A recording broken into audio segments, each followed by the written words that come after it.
G'day legends, for those who know me, know I love fishing. To them, it's just a hobby. However, to me, it's my lifestyle. In this short video, I'm going to break down the decision-making process of fishing as a lifestyle through the lens of a fishing addict. Fishing is an extremely simple concept. By definition, fishing is the activity of catching fish, either for food or as sport. However, it is much more than that. Commercially, fishing is a livelihood for many. The world produces 200 million tonnes of fish and seafood annually, and in Australia alone it is a $1.4 billion industry. But today we are jumping down the recreational fishing rabbit hole. Recreational fishing is anyone who enjoys fishing for the fun and providing food for themselves or family. As an obsessed recreational fisherman myself, I've been fishing since a very young age. When it comes to fishing, there are two main motivators that influence my overall decision-making process, which includes firstly and most importantly, the intrinsic motivation. Intrinsic motivation is defined as being motivated by the enjoyment of an activity without a further end goal. For me, it's not only about catching that dream fish. It is also about the endless hours preparing all my tackle and equipment, staring at charts online to determine where to find that fish of a lifetime, and studying weather patterns to know when the next opportunity will present itself, followed by hundreds of thousands of kilometers traveled to reach the spot. Alright, sorry, I got a bit carried away there, but as you can see, fishing is my life. The reward a fisherman feels from within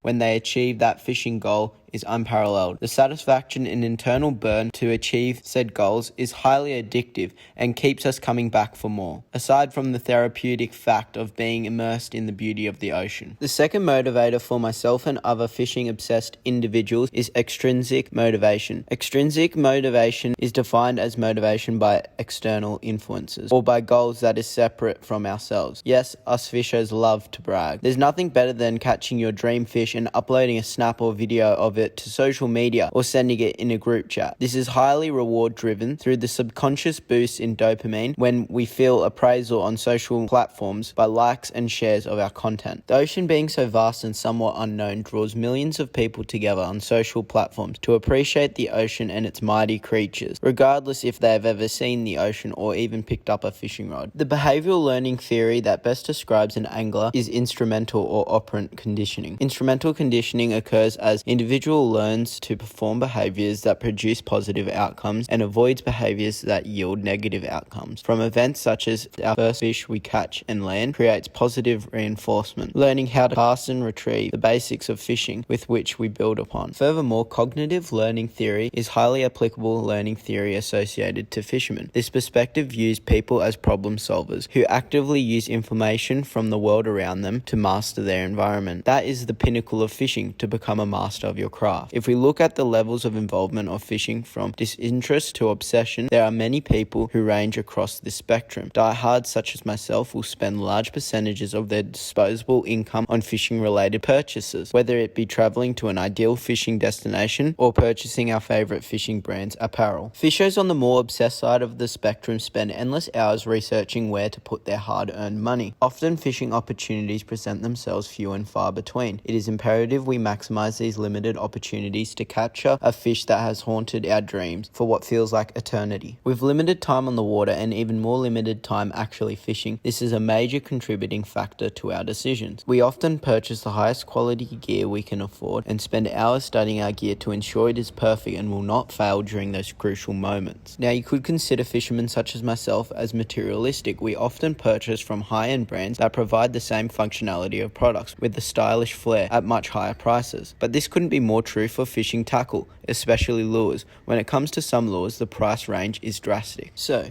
can you tell which of these lures costed more?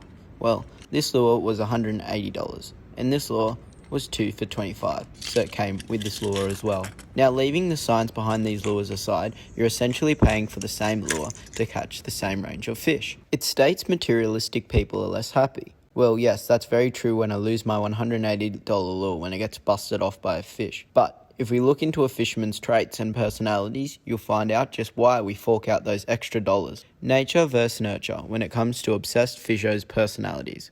We are all born with our individual psychodynamic behaviors, determined by genetics, which have influence at the beginning of our fishing journey. However, once hooked, no pun intended, our developmental behaviors, learned over time, start to drastically influence our decisions. Traits such as superstition, pro-environment, and enjoyment of shopping become more apparent in our daily decision-making process. Superstition around fish behaviours on different tides, fishing seasons, moon phases, weather patterns, etc.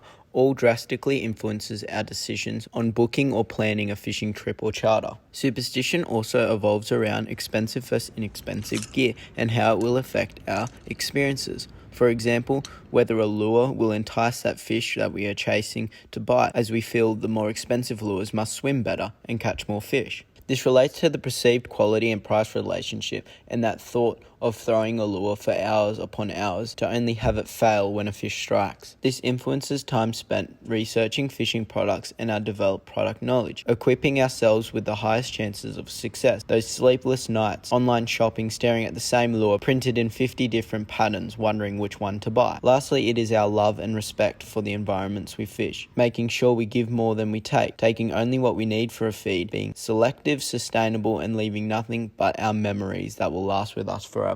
Popular culture has largely influenced this more sustainable aspect of recreational fishing, largely embodied around catch and release sports fishing, targeting hard-fighting, exciting fish that release well once captured, such as marlin and GT or giant trevallies, is highly popular. There are countless channels on YouTube and influencers dedicated to these styles of fishing, attracting millions of views. In addition to resorts being established to house and fuel these fishing addicts from around the world and to chase these trophy fish. The buying behaviour of fishing-obsessed individuals encompasses aspects from psychological factors on brand perception and exclusivity to personal factors such as culture, lifestyle, and age, which vastly influences our fishing journey. There are consumers who use only one brand, such as Shimano, Daiwa, or Penn's range of gear, or those such as myself who are more experimental with their purchases and habitual in some areas. Additionally, fishermen of different cultures or lifestyles have different preferred techniques or traditions of fishing, such as primitive styles or fly fishing, for example. Thank you for your time, and I hope you learned something new about recreational fishing and that it isn't just some hobby, but a lifestyle to some, and the breakdown about consumer behaviour and the decision-making process behind these fishing-obsessed individuals. If you'd like to follow my fishing journey, you can search Bree and Yarn Living on YouTube or Instagram and watch our pursuit of catching our dream fish.